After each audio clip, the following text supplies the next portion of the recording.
Good morning, everybody. Welcome back to the installment of Scott Selections here for Wednesday, March 3rd. Before we get into today's play of the day, a quick recap of what happened yesterday. Really not much to recap because the game we gave out, Kent State -3, ended up getting canceled as Ohio ended up having a positive COVID test in the early hours of the morning. So if you watched the video yesterday and you bet it, sorry for wasting your time, I guess, because you ended up getting an immediate refund. But either way, I ended up picking up a winner in the joint video with the Wright State and Milwaukee over. That game ended up going over before overtime. Overtime ended up sending it way over. But either way, nice day, and hopefully we pick up a nice winner in the solo video on Wednesday. And more importantly, hopefully this game ends up getting played. But looking at the actual matchup here, the play of the day is going to be in a Big Ten matchup taking place at around 7 p.m. Eastern Time between Minnesota and Penn State. And the play that is going to be on the home team here, we like Penn State -4.5, -110 on BetMGM. Time recording of 2:15 a.m. Eastern Time. A couple reasons why I like Penn State in the spot. First of all, go through the overall records for both teams. Minnesota is 13-12 overall, 6-12 in conference play. Penn State is 8-13 overall and 5-12 in conference play. So yes, you heard that correctly. The 8-13 team is a 4.5-point favorite over the 13-12 team. So I think that line sounds fishy in itself, but I'm going to go into more details as to why I think that in addition to the fact that the line looks a little bit odd, it's for a good reason. This line should probably be a bit higher. First of all, Minnesota on the road has been arguably the worst road team in the entire country. Minnesota is 0-9 straight up on the highway and is only 1-8 ATS on the road. This team has been useless in opposing arenas, and I don't think that facing off against Penn State in a conference game is going to help in this environment. Plus, it is also senior night for Penn State. I know I've been mentioning this all week. The senior night strategy has worked pretty well, or that angle has done pretty well for us, and I'm going to stick to it because Penn State's had a pretty rough go of it as of late, and I do think this is a pretty nice spot, an emotional way to bounce back here in its final home game of the season. But looking at Minnesota, this team is a disaster, and Minnesota went from being firmly in the field to probably not even making the NIT.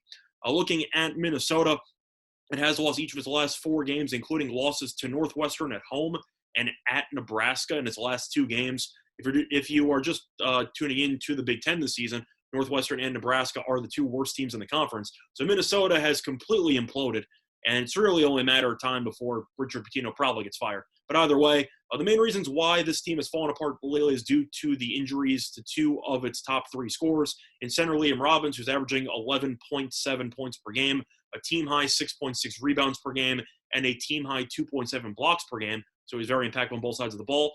And guard Gabe Kalsher, who's averaging 9.2 points per game. Now, Kalsher is going to be out for this one. He has a hand injury. He should be back for the Big Ten tournament, but he will not be playing in this game. Liam Robbins might play, but he's missed the last 2 games, and he has not practiced since he got injured, so I personally think he's probably not going to go. Now, looking at some quotes regarding the injury from Pitino, he said, quote, "Maybe there's a chance we get Liam back. I don't know. That's probably a game-time decision." So, shocker, Coach Pitino doesn't know something. Who would have thought? That's probably why he's going to get fired in Minnesota. But either way, I simply just don't see how this guy is going to play since he hasn't played the last couple games, hasn't practiced. And the truth is, this game, I don't know how important it is for Minnesota. Now, I know you can make the argument this team needs to right the ship and try to fix its resume. I don't think a win against Penn State is really going to do anything. Even with a loss, I think we all know Minnesota needs to go on a pretty serious run in the Big Ten tournament to even be in serious consideration. You're not going to be able to convince the committee after losing to Northwestern and Nebraska. Northwestern hadn't won a game in about 2 months that this team should be in the tournament. I wouldn't be surprised to see Minnesota potentially throw in the towel if this team gets down early. This kind of just seems like a lost cause. I think Minnesota is kind of going through the motions. But either way, looking at some of the efficiency numbers for these teams, Penn State ranks 55th in defense efficiency according to KenPom. Minnesota ranks 74th. Once again, that's with Robbins in the lineup for most of the season. If he doesn't play, you're missing 2.7 blocks per game. So Minnesota's defense efficiency should definitely, I'd say, reduce itself with him out of the lineup, especially after giving up 78 points against Nebraska in its last game. Now, looking at the rebounding rate, Penn State ranks 146th. Minnesota ranks 261st. Once again, Robbins leading rebounder, 6.6 rebounds per game. So Minnesota's rebounding could be even worse in that matchup. So I do expect Penn State to dominate on the boards. Now, looking at some trends in this matchup, Penn State is 5-1 ATS in its last 6 games versus a team with a winning straight-up record. And Minnesota is 0-5 ATS in its last 5 games overall. So, in other words, Penn State has actually done pretty well against the number, against teams that are pretty solid, so to speak, with a winning record.